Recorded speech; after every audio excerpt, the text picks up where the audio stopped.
అందరికీ నమస్కారం. నేను డాక్టర్ తలే రాజేష్, రాజాం నియోజకవర్గపు వైఎస్ఆర్ కాంగ్రెస్ పార్టీ అభ్యర్థిని.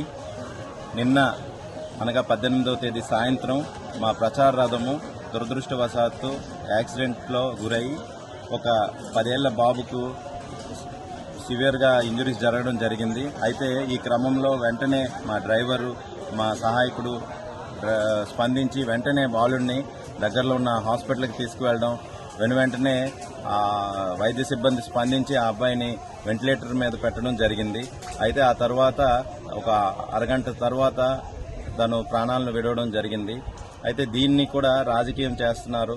దయచేసి తెలుగుదేశం పార్టీ వాళ్ళకి ఇదే విజ్ఞప్తి చేస్తున్నాను. ఒక 10 ఏళ్ల బాలుడికి యాక్సిడెంట్ జరిగిన క్రమంలో మీరంతా కూడాను మానవతా దృక్పథంతో స్పందించి చేతనైన సహాయం పార్టీలకు అతీతంగా చేయాలే తప్ప ఇలా రాజకీయం చేయడం తగదు.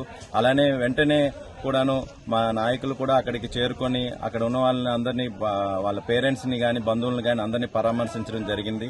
అది ఈరోజు ఉదయాన్నే నేను అక్కడికి వెళ్లి ఆ బాధిత కుటుంబాన్ని అందరినీ కూడాను పరామర్శించి నేను వాళ్ళని ఓదార్చడం జరిగింది. వాళ్ళు కూడా వాళ్ళ దురదృష్టమైన సంఘటనగా వాళ్ళు వర్ణించడం జరిగింది. కానీ మీడియాలో కానీ ఎక్కడ చూసినా సరే ఒక ఫేక్ అబద్ధపు న్యూస్ను తెలుగుదేశం పార్టీ వాళ్ళు ఈరోజు ప్రచారం చేస్తున్నారు. మేమంతా ఒక ప్రచార రథంతో 10 ఏళ్ల బాలుడిని కావాలనే మేము యాక్సిడెంట్ చేసినట్టుగా చెప్తున్నారు. దయచేసి ఇంత దిగజారుడు రాజకీయాలు మాత్రం చేయకండి.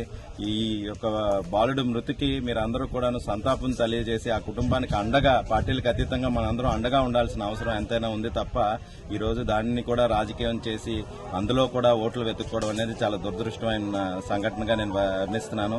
దయచేసి ఎవరు కూడాను ఇలాంటి తప్పుడు వార్తలు కానీ తప్పుడు న్యూస్ ను స్ప్రెడ్ చేయకండి. అక్కడ మా డ్రైవర్ కూడా సకాలంలో స్పందించాడు. వెంటనే తీసుకువెళ్లి హాస్పిటల్కి తీసుకువెళ్లాడు. వెంటనే మేము డ్రైవర్ను కూడాను పోలీస్ స్టేషన్లో మేము లొంగిపోవడానికి చేసి తర్వాత వెహికల్ ని కూడాను పోలీస్ స్టేషన్కి అప్పచెప్పడం జరిగింది. అలానే ఏదైతే రూల్ ప్రకారం జరగాలో అదంతా జరిగింది. డ్రైవర్ బ్లడ్ శాంపిల్స్ గానీ, ఆయన తాలూకు బ్రెత్ అనలైజర్ టెస్ట్ గానీ చేయడం జరిగింది. తను కూడా విద్యావంతుడే. కానీ ఈ దురదృష్ట సంఘటన జరగడం చాలా బాధాకరం. దీన్ని రాజకీయం చేస్తున్నందుకు మరొకసారి నేను అందరినీ ఖండిస్తూ, దయచేసి మీ అందరూ కూడాను విజ్ఞతతో రాజకీయాలు చేయాలని నేను అందరికీ తెలియజేసుకుంటూ సెలవు తీసుకుంటాను.